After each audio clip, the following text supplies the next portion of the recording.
Машинаның фарасы кандай иштейт? Кантип текшеребиз? Машинаның фарасы оң фара менен сол фара питаниясы эки башка болот. Эң башкы фараңыз жанбай калганда, эгер машинаңыз көчөдө калып, караңгыда калып калган болсоңуз, эң биринчи сиздин машинаңыздын моделин, жылын Google'га жазып, предохранитель схема деп, схемасын карап туруп, ошол жерден предохранитель табып алсаңыз болот.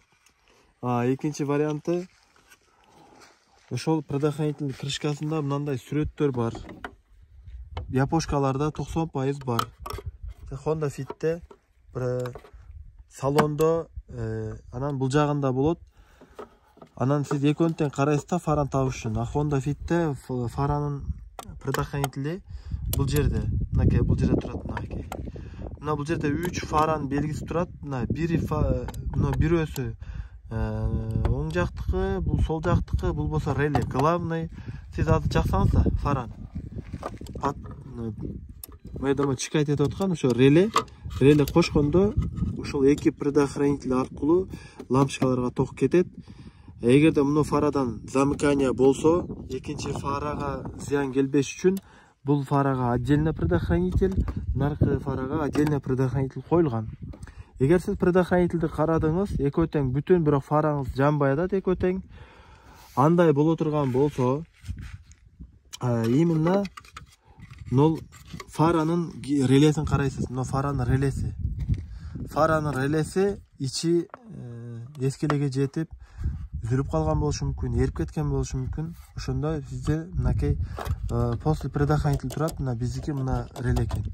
Ушул релени башка бир керек эмес болгон релеме алмаштырып турат. Мисалы, машинанын жүрүшүнө таасир бербей турган сигналдын релеси менен. Мисалы, мынакей жерде 1, 2, 3, 4 реле турат. 1, 2, 3 реле сигналдык экен. Бу жерде мына 1, 2, 3, 4, 1, 2, 3, 3-чү бул сигналдын релеси мына экөө бири-бирине түшөт. Буну суруп фараңызга коюп көрөсүз. Фараңыз жанбаса, анда сизде дагы бир башка жагынан маселе болуп калышы мүмкүн. Мисалы, гитаранын өзүнүн кулагы бурагычы иштебей калган болушу мүмкүн, же болбосо эки фара одновременно лампочкасы же блогу күйүп калган болушу мүмкүн. Бул ксеноновый фараларда блок, анан лампочка болуп иштейт булар. Простой лампочкалардан айырмасы ошондой. Булар ксеноновый фара, анан простой фара боюнча отдельно видео кылабыз. Просто экстремал баягындай, не деп койдум? Экстремный көчөдө өчүп калганда кантип текшеребиз? Кыскача маалымат.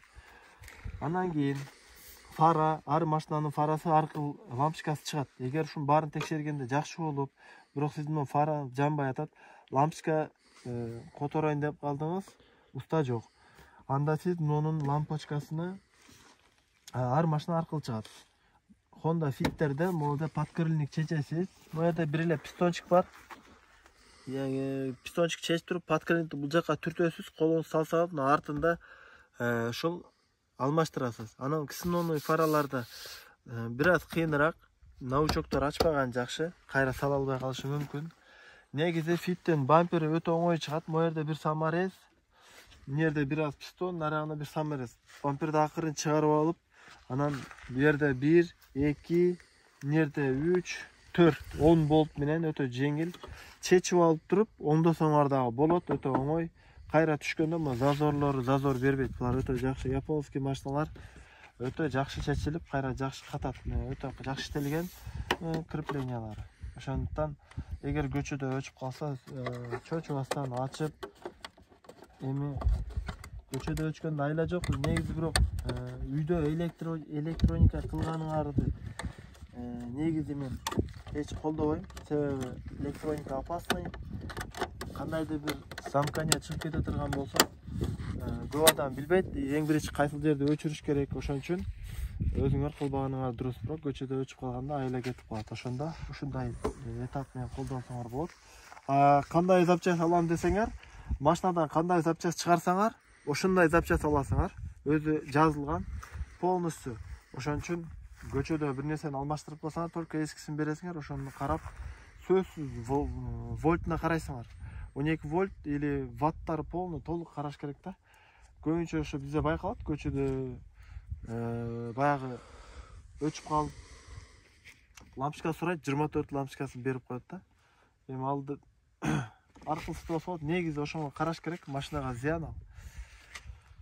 Андыктан эгерде кемчиликтер боло турган болсо сөз толуктап койгула. Кийинки видеолорго чейин. Салам алейкум.